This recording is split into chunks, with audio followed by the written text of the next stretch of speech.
In this video, I'm going to show you how you can easily change your nickname on Facebook. Be sure to watch the video to the very end so you don't make any mistakes. Let's get started, guys, and first off, we need to open up Facebook app. Once it is done, tap right here to go to menu. After that, tap at that gear to head over to Settings and Privacy, and then tap at See More in Account Center to head over to the Meta Account Center.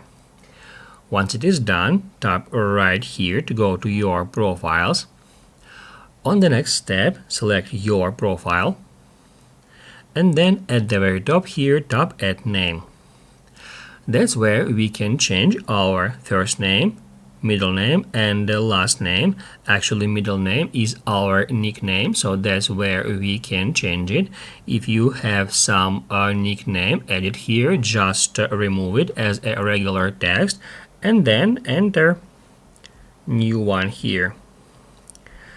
After that, hit at next, then review changes. After that, it will ask you to choose how your name will appear on your profiles.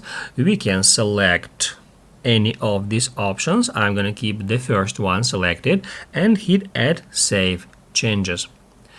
After a couple of seconds, your nickname will be set, and then we can head over to our Facebook profile. And here it is, just next our name. Basically, guys, that's it. So if this video was helpful for you, don't forget to hit the like button.